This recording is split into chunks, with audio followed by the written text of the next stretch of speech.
Bueno, en esta unidad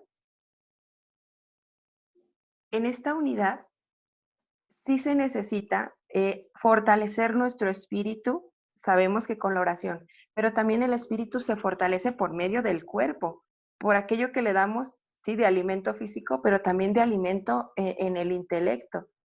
Y Dios nos permite a todos comprenderlo. Poco a poco Dios nos va, Él es el maestro, Él es el pedagogo y nos va adentrando en sus misterios. Entonces, por eso les digo que como una mirada a la historia para remover la memoria y que esta misma memoria aliente el corazón para acercarnos más a Dios. Entonces, le pido a Gisela que si nos ayuda compartiendo una pequeña presentación que hice.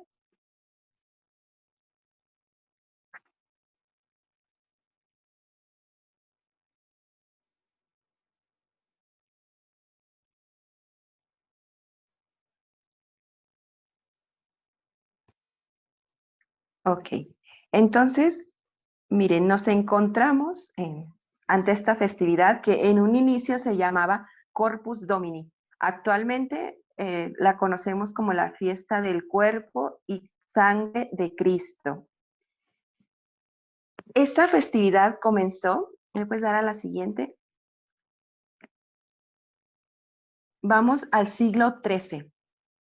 Siglo XIII y nos ubicamos en la ciudad de Bélgica, específicamente en un pueblito llamado Lieja. La catedral que vemos ahí arriba es significativa de este lugar. Bueno, en este lugar se encontraba un monasterio de monjas agustinas y dentro de este monasterio aparecerá la imagen de la que aquí nos importa, ¿no? Una religiosa llamada Juliana. Juliana,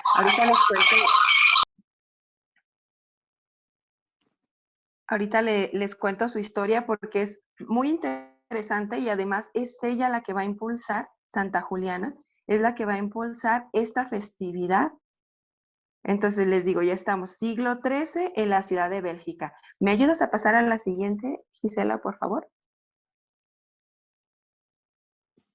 Bueno, ¿quién es Juliana de Cornillón? Así se le llamó porque ella, como les decía, había un monasterio de monjas agustinas ubicadas en el monte Cornillón. Juliana y su hermana Inés quedaron huérfanas. Juliana tenía 5 años y entonces los familiares lo que hicieron fue entregarlas al monasterio para que las madres se encargaran de la educación de estas niñas. Pero conforme iban creciendo, Juliana también sintió la vocación a la vida religiosa. Juliana permanece en el monasterio y a los 16 años tiene una visión. En esta visión, ella veía la luna muy, muy iluminada y una pequeña franja que la atravesaba, una pequeña franja de color oscuro. Juliana no sabía de qué se trataba. Esta visión se le va a repetir muchísimas veces más. Incluso cuando va a hacer su oración a la capilla, vuelve a ver esta visión en las noches. Durante muchos años la va a acompañar esta visión. Y es Jesús mismo el que le dará el significado del por qué ella veía esta luna y con una franja o con una mancha que la atravesaba, una mancha gris. ¿Me ayudas a darle a la siguiente, Gisela? Bueno, esta es una imagen representativa, ¿no? Juliana que está en oración y está viendo esa luna con esa mancha. Jesús le dice, la luna representa la vida de la iglesia. La luna representa la vida de la iglesia como si fuera nuestro calendario litúrgico, ¿no? Alrededor del calendario vamos viviendo varias festividades. Y esa mancha es la falta de una festividad, como si tuviera un hueco, ¿no? Ese calendario, algo falta ahí. Y le dice Juliana, ¿qué es?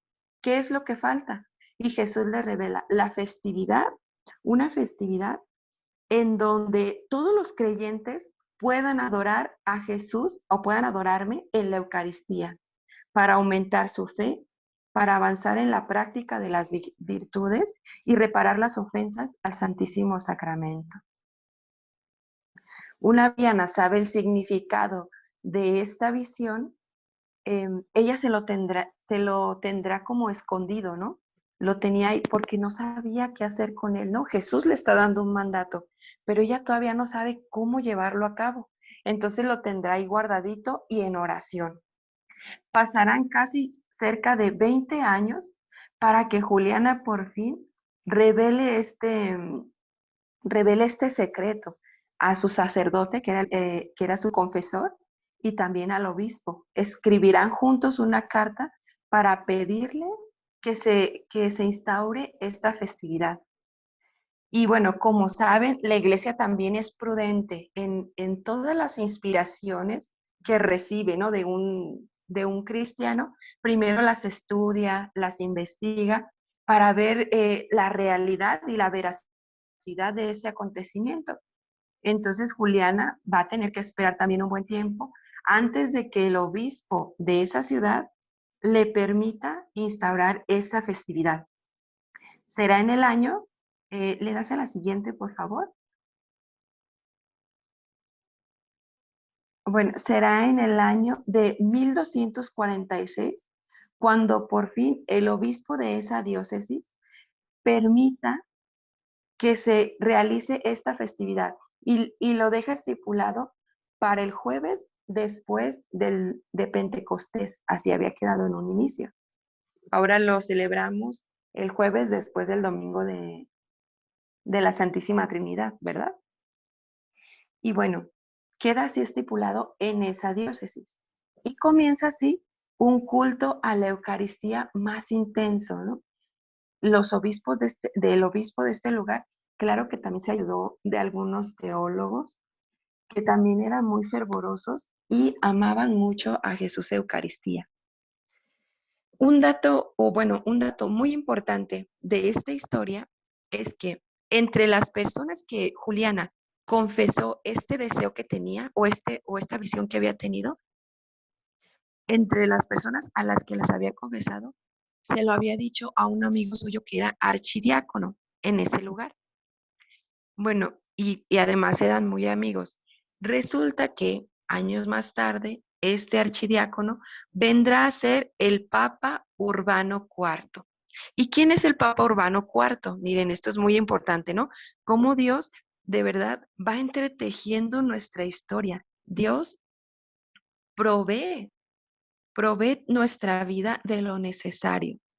Cómo van coincidiendo, ¿no? Las cosas. Juliana que cuenta a su amigo esta visión y que también en él crece un amor por Jesús Eucaristía y una devoción muy especial. Y resulta que este archidiácono, años más tarde, es elegido Papa, Papa Urbano IV. ¿Me ayudas con la siguiente diapositiva? Vamos a ver quién es el Papa Urbano IV. Bueno, este papa se encontraba para entonces en la ciudad de Orvieto. Es una localidad en Italia. Nos movemos estábamos en Bélgica, ahora nos vamos a Italia. Una localidad de Italia llamada Orvieto.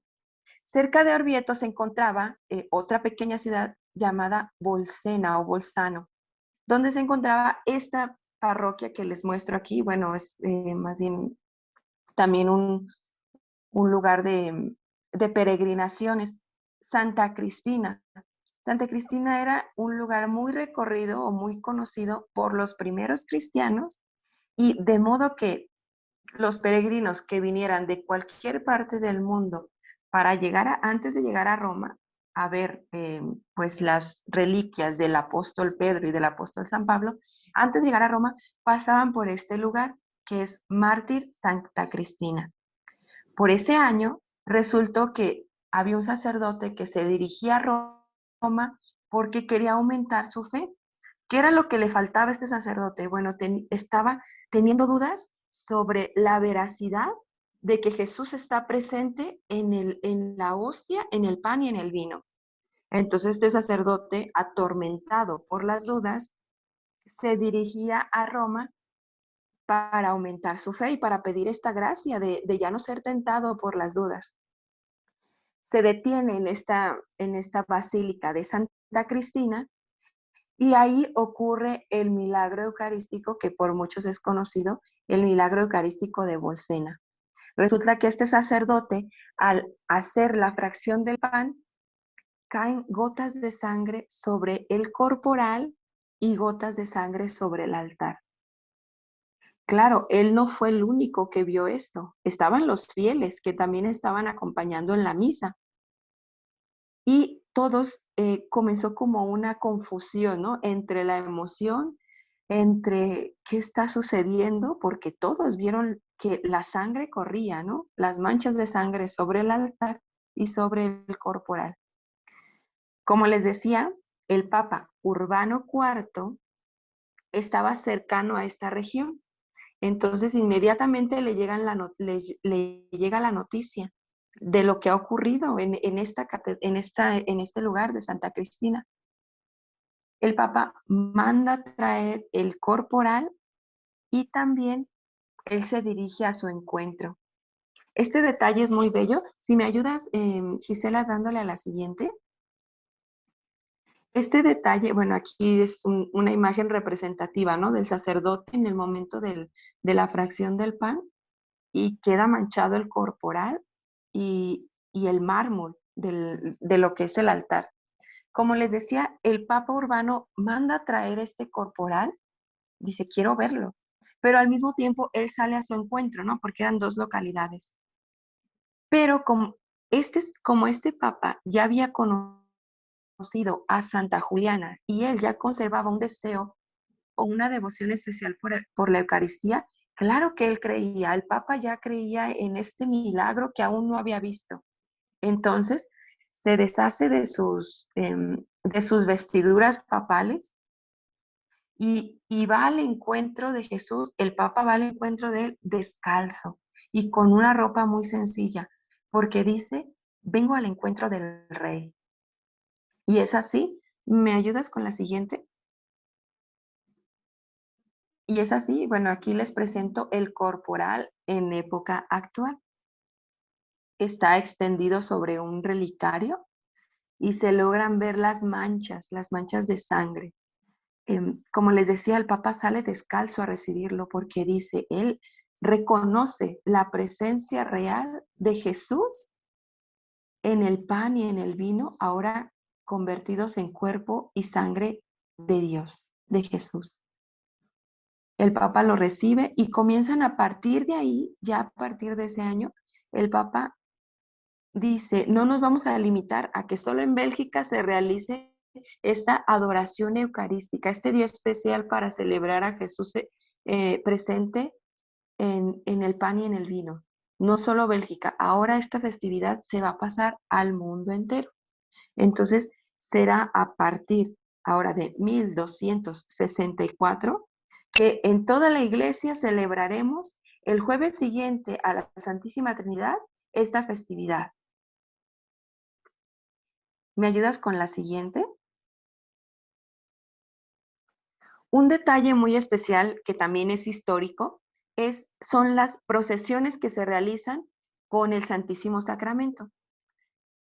A partir de que ocurrió el milagro, en estas ciudades comenzaron a sacar el corporal manchado y manchado con la sangre de Cristo, ¿no? El corporal ya con la sangre de Cristo y lo comienzan a llevar por todas las localidades de los pueblos, hasta los últimos rinconcitos, porque la gente quería que Jesús estuviera en su realidad ahí, en esa realidad donde vivían, que Jesús bendiciera sus hogares y además ellos querían adorarlo así en las calles, adorarlo y mirarlo.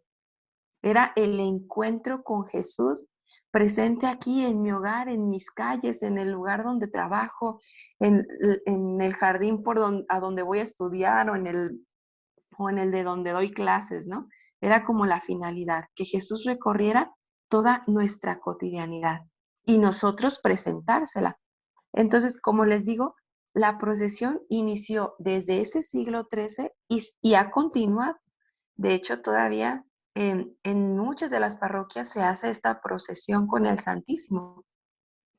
Por la pandemia algunas parroquias dejaron de hacerlo, pero ya están reabriendo esta práctica, ¿no? ¿Me ayudas con la siguiente?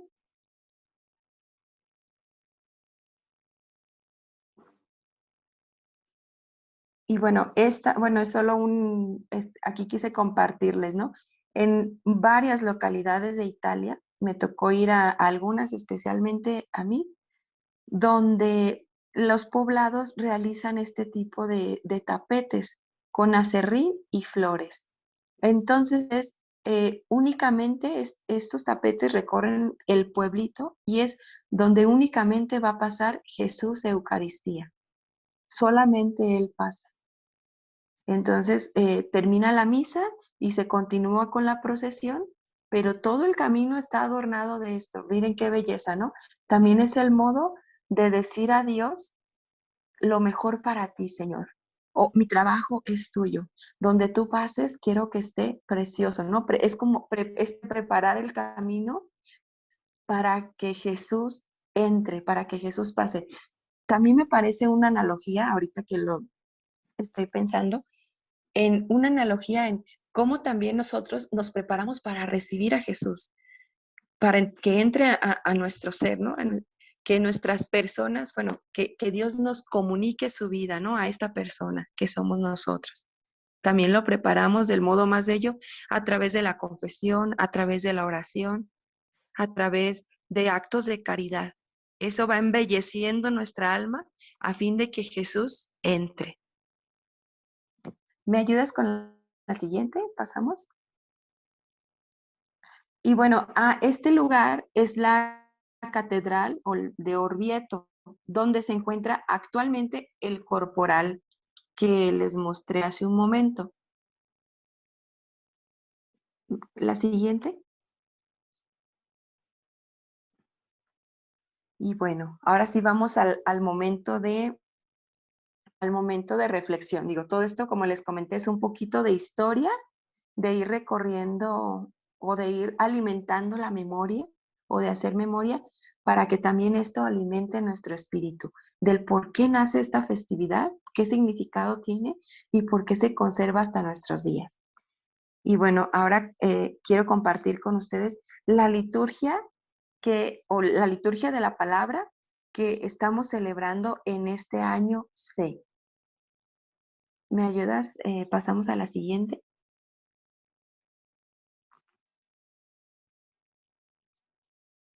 En este año, en este ciclo B, la liturgia nos propone 3 lecturas muy, muy bellas, ¿no?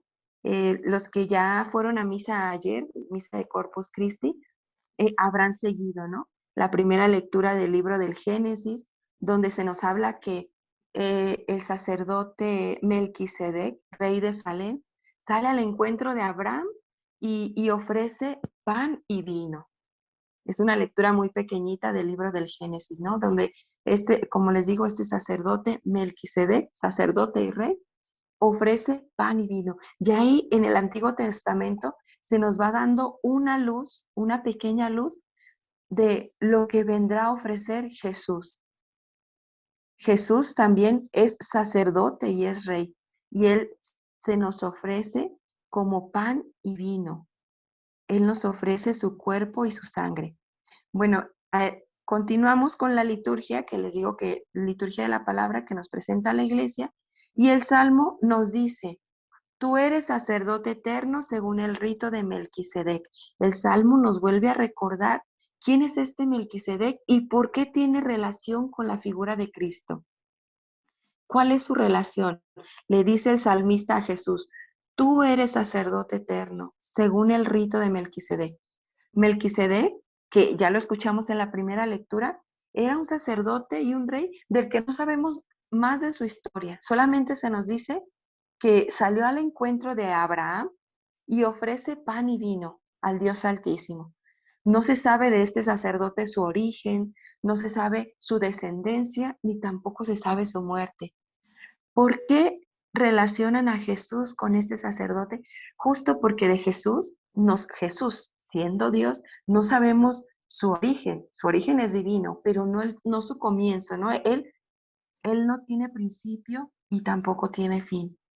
Y además le dicen a Jesús, tú eres sacerdote según al rito de Melquisedec.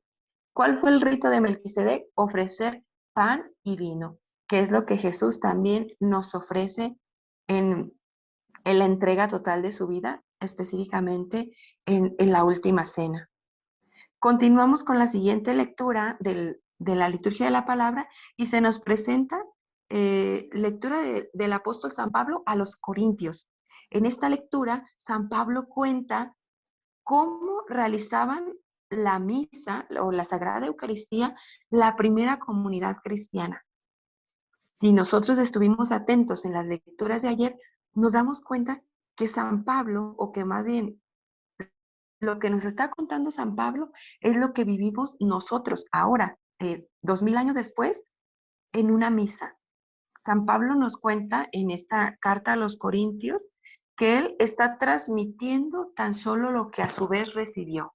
¿Y qué recibió? Dice, pues que Jesús, el Señor Jesús, la noche en que iban a entregarlo, tomó pan en sus manos, lo partió, lo bendijo y se los dio a sus discípulos. También dice San Pablo, tomó el cáliz, lo bendijo y también se lo fue repartiendo a sus discípulos. ¿Qué hacía entonces, qué hacía pues la comunidad cristiana en los primeros 30 años, ¿no? Después de la muerte de Jesús? ¿Qué hacían? Escuchar a San Pablo. Nosotros ahora lo tenemos en las cartas, pero los primeros cristianos lo tenían en vivo. Escuchaban a San Pablo, o sea, sus cartas, pero también escuchaban la vida de Jesús. Luego de estar reunidos y escuchar las enseñanzas de Pablo o de los apóstoles y escuchar también la vida de Jesús, se proseguía con el partir el pan. En sí, aquí está el significado de Eucaristía, el partir y dar. Esto es el significado de Eucaristía. Y como les digo, es muy, muy parecido a lo que seguimos haciendo hoy, 2000 años después. ¿Qué hacemos? Escuchar las lecturas, pero también vamos a recibir a Jesús. Y también se supone que vamos a partirnos con Jesús, o sea, a darnos a nuestros hermanos. Y aquí me gustaría hacer un paréntesis comentándoles, comentándoles lo que una vez yo escuché y que para mí ha sido un ejercicio continuo, ¿no? Este sacerdote nos recordaba que en el momento en el momento del ofertorio, nosotros es el momento de entregar, ¿no? Entregarnos a nosotros mismos, donarnos, pero también entregar lo que llevamos, nuestra vida, nuestra historia, nuestras complicaciones. Y todavía tenemos otra oportunidad de, si a lo mejor en el ofertorio nos dispersamos y no ofrecimos lo que Dios nos estaba pidiendo, todavía en la fila de la comunión, mientras estamos formados, presentar a Dios lo que somos o presentar a Dios lo que llevamos. Si estoy llevando a lo mejor una relación difícil con mi hermana, si estoy llevando una relación difícil con mi madre, si estoy llevando una relación difícil con un compañero, ¿qué hago? Señor, a mí me cuesta mucho poder restablecer la comunión con esta persona. No la entiendo. La llevamos en ese momento de la comunión, ¿no? Estamos en la fila y estamos presentando a Jesús. Una vez que recibimos a Jesús Eucaristía, ese problema que llevábamos ya no es el mismo. Se encuentra se encuentra ya en comunión con Dios. Ya no es el mismo, porque ahora ya llevamos a Jesús y Él nos dará la gracia para enfrentar esa situación de un modo distinto. Aunque no lo veamos físicamente, aunque en la realidad digamos, otra vez volví a caer, pero al menos decimos, Señor, perdóname, otra vez volví a caer. Ahí, en ese perdóname, ya está redimido, ya se está redimiendo ese problema que habíamos llevado en la fila, ¿no? Después de la comunión, se convierte ya en problema compartido con Dios, ¿no? Bueno, continuamos, cierro este paréntesis, continuamos. El evangelio que nos presenta esta liturgia también, como les digo, es muy bello. Este evangelio solo se lee en el año C y sí me gustaría leerlo completo porque digo completo, el que nos presentan en la misa, porque de ahí quisiera que tomáramos juntos unos puntos. Lectura del Santo Evangelio según San Lucas.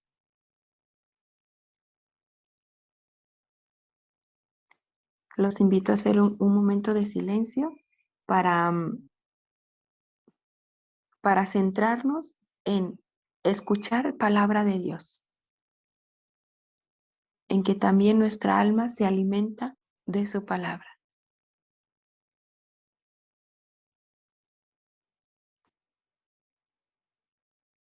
En aquel tiempo, Jesús se puso a hablar al gentío del reino de Dios y curó a los que lo necesitaban. Caía la tarde y los 12 se le acercaron a decirle: despide a la gente, que vayan a las aldeas y cortijos de alrededor a buscar alojamiento y comida, porque aquí estamos en descampado. Él les contestó: dadles vosotros de comer. Ellos replicaron: no tenemos más que 5 panes y 2 peces, a no ser que vayamos a comprar de comer para todo este gentío, porque eran unos 5,000 hombres. Jesús dijo a sus discípulos: decidles que se echen en grupos de unos 50. Lo hicieron así, y todos se echaron. Él, tomando los 5 panes y los 2 peces, alzó la mirada al cielo, pronunció la bendición sobre ellos, los partió y se los dio a los discípulos para que se los sirvieran a la gente. Comieron todos y se saciaron y cogieron las sobras, 12 canastos. Palabra del Señor. Gloria a ti, Señor Jesús. Si me permites, Gisela, dejamos de compartir pantalla un momentito. Cómo me gustaría verlos, ¿no? Estar presente. Pero bueno, así las circunstancias nos lo permiten, ¿no? Este evangelio que acabamos de escuchar, quisiera que nos centráramos en 3 puntos importantes. El primero es: los apóstoles se dan cuenta de algo. La gente no ha comido, están lejos de sus casas y además no hay un lugar como donde darles alojamiento. Se dan cuenta de una necesidad los apóstoles, fíjense, qué bello. Acto seguido, se lo comunican a Jesús. Punto número 2, ¿no? Jesús les dice: denles vosotros de comer. Ante una necesidad que el apóstol se da cuenta que, hay que solucionar, pero que al mismo tiempo se siente incapaz de poder hacerlo él. ¿Qué hace? Asiste a Jesús. Y Jesús les dice: dadles vosotros de comer. Tercer punto, nos vamos a centrar en estos 3. Jesús Jesús les pide a los apóstoles: hagan sentar a la gente, parte el pan y lo da a las manos de los apóstoles para que ellos a su vez lo repartan a la gente. ¿Sí? En estos 3 puntos me gustaría que nos centráramos. Ahora vamos a ir desgranándolos y que el Señor hable a cada uno lo que Él quiera comunicarles, ¿verdad? Yo aquí les presento esto como una provocación, y ya lo que Jesús o el Espíritu Santo habla a cada uno de ustedes, pues bendito sea Dios, ¿no? Vamos al primer punto. El apóstol que se da cuenta de una necesidad. Tú y yo, apóstoles, ¿no? Discípulos de Jesús, nos damos cuenta de cosas que suceden a nuestro alrededor. Cosas que también la mayoría de las veces, o muchas veces, nos sentimos incapaces de solucionar. ¿Y qué hacemos primeramente? Una oración. Señor, ayúdame. Recurrir a Jesús. Señor, ayúdame, no sé qué hacer. Segundo punto. Jesús les dice a los apóstoles: denles vosotros de comer. Jesús que nos dice a nosotros, toma tú la responsabilidad, toma tú la responsabilidad de lo que ahora vives. Sí, te escucho en tu oración, Jesús dice, ¿no? Pero ¿quién lo va a solucionar? Tú. Denles ustedes de comer. Imagínense, o una de dos, o la angustia que habrán sentido los apóstoles de dónde. De hecho, dice, ¿no? El Evangelio, ¿de dónde vamos a sacar dinero para darles? ¿O de dónde vamos a sacar tanto pan para darle a tanta gente? O una de dos, o la angustia que puede suceder en algunos de apóstoles, o si no, como la indiferencia, pues que lo arreglen otros, ¿verdad? De hecho, dicen los apóstoles que vayan a a las localidades vecinas, que ellos los arreglen. Esto que estoy viendo yo no puedo arreglarlo, yo no puedo, yo no tengo, yo no sé, que lo arreglen, que lo arreglen los otros, ¿no? Es como decimos aquí muy comúnmente, echar la bolita. Yo no tengo por qué, no son ni mi familia. A veces escuchamos frases como estas, ¿no? Tan duras. Pues no son ni mi familia, ni los conozco, que lo arreglen ellos o ya que ellos se las arreglen, ¿no?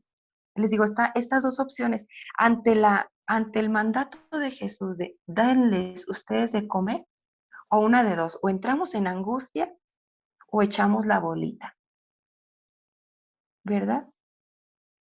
¿Cuál es el paso siguiente? Lo concreto de nuestra vida. Fíjense que es muy importante. El apóstol se da cuenta de una necesidad y recurre a Jesús. Muchas veces hacemos esto, pero no pasamos al tercer punto. No pasamos a lo concreto de nuestra existencia. ¿Y cuál es lo concreto? Que hay 5 panes y 2 peces. Eso es lo concreto. Existe tal cosa. Más concreto aún, lo voy a partir, dice Jesús. Lo parto y se los voy dando a los discípulos. No fue Jesús mismo. Si seguimos la lectura, no es Jesús en persona propia, ¿no? Digo, sí, él está realizando la multiplicación del pan, hizo que toda la gente comiera, pero no fue él. Él tomó el pan, se lo daba a ti, discípulo, y tú llévalo. Eso es lo concreto de los milagros de Jesús, lo concreto también de nuestra existencia, que nos invita a no quedarnos en pedirle a Dios, en orar. Digo, sí es necesario, ¿eh? Con esto no estoy menospreciando la oración, pero más bien nos estoy yo también provocando a no quedarme con la oración. ¿Qué puedo hacer yo para la necesidad que Jesús me presenta? Y también no alejarme de Dios. O sea, le pedí a Dios, pero sé que también Él, con lo concreto de mi vida y con lo concreto que ahora soy, me dará los medios para continuar. Regresemos, les voy a pedir que regresemos un poquito a la historia de Juliana, la que vimos al inicio, Juliana de Cornillón.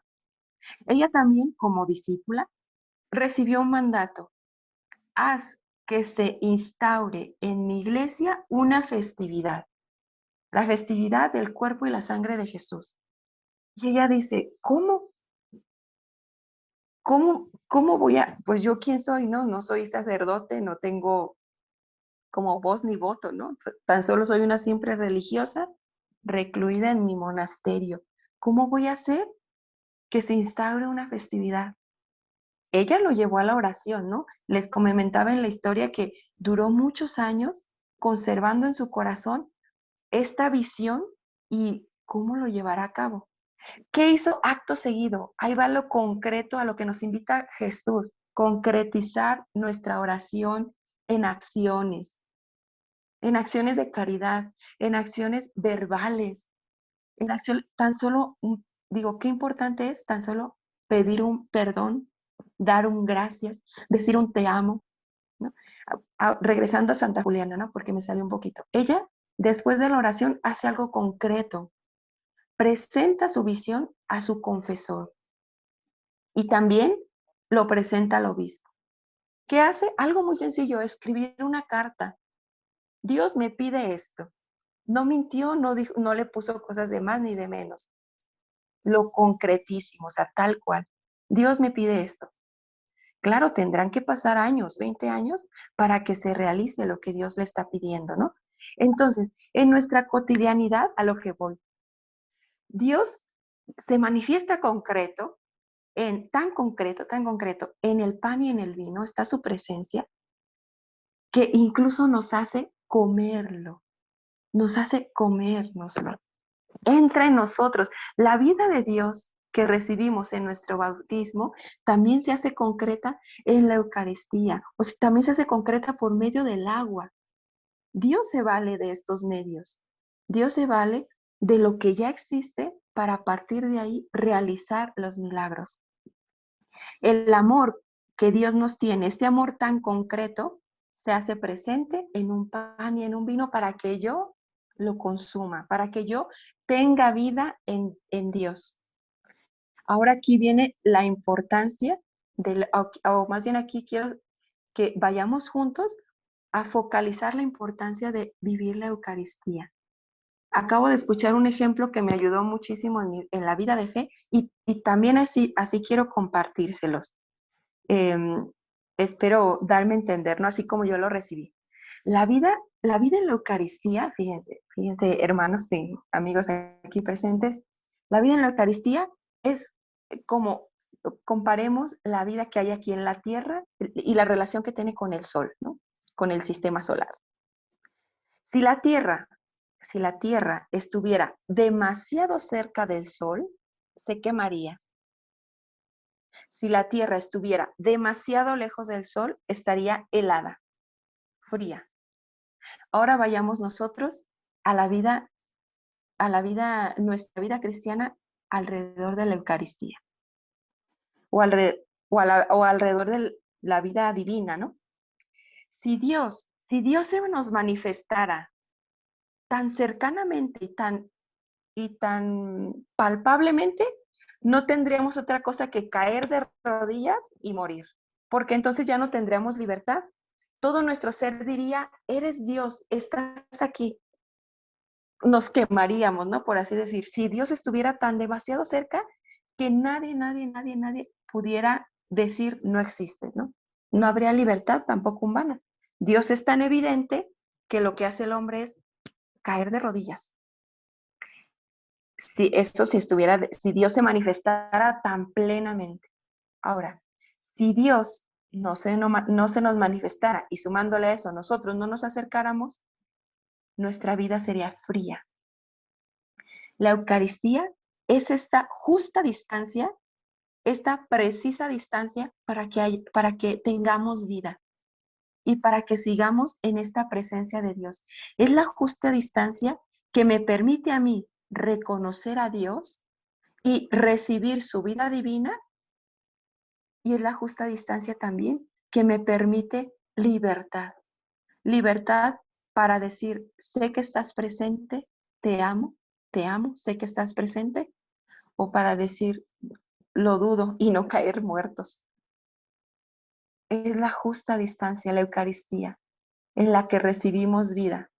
Otro detalle importante que me gustaría resaltar con ustedes es una frase, ahora no recuerdo el santo, se me fue, pero que habla de que el amado, el que ama, pues, se asemeja a quien ama, ¿verdad? ¿A qué voy con esto? Nosotros al frecuentar la Eucaristía, aquí vamos adquiriendo semejanza.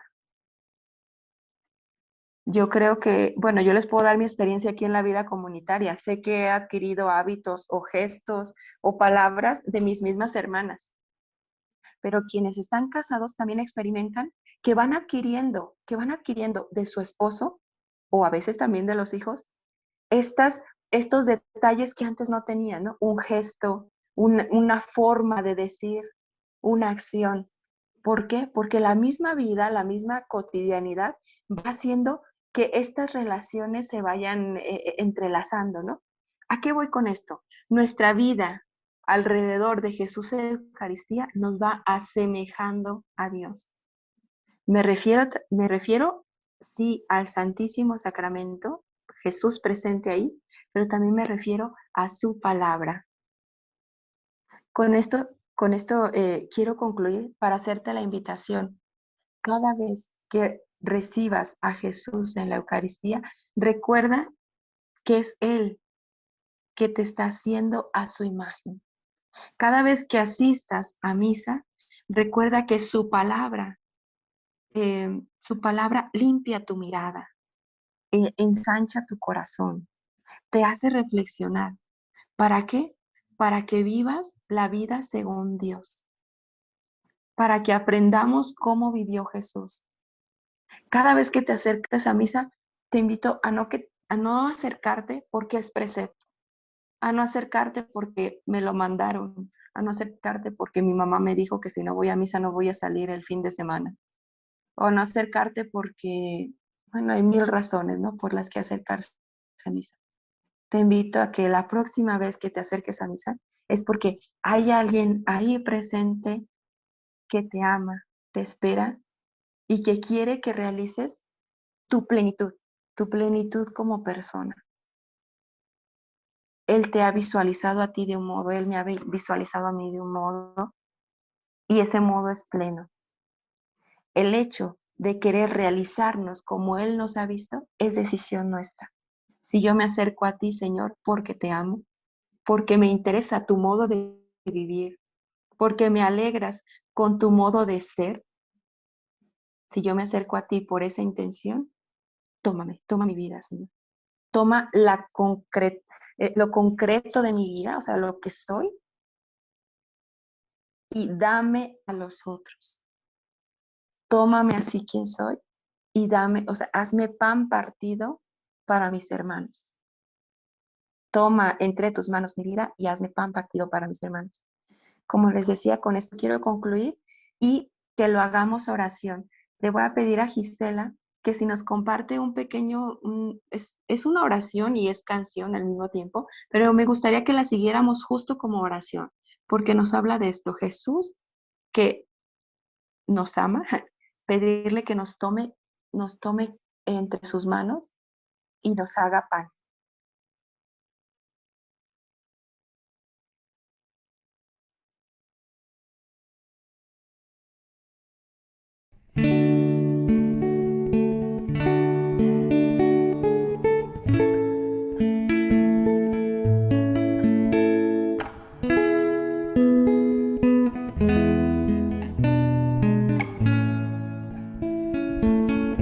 Dime cómo ser pan, dime cómo ser pan, cómo ser alimento que sacia por dentro, que trae la paz. Dime cómo ser pan, dime cómo ser pan, dime cómo acercarme a quien no tiene aliento, a quien cree que es cuento el reír, el amar. Dime cómo ser pan, dime cómo dejarme comer poco a poco, entregándolo todo y llenándome más. Dime cómo ser pan, dime cómo ser pan, cómo ser para otros en cada momento alimento y maná. Dime cómo ser pan, dime cómo ser pan, cómo ser para otros en cada momento alimento y maná. Tú que eres el pan de la vida, tú que eres la luz y la paz, tú que empapas la tierra cuando llueves el cielo, dime cómo ser pan. Tú que haces de mí tu reflejo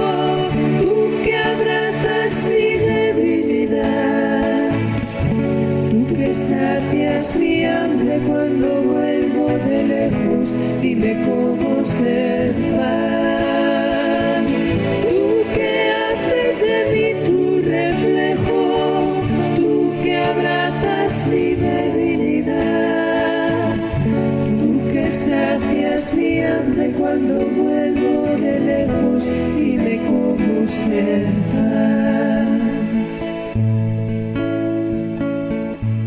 Dime cómo ser pan que cura la injusticia. Dime cómo ser pan que crea libertad.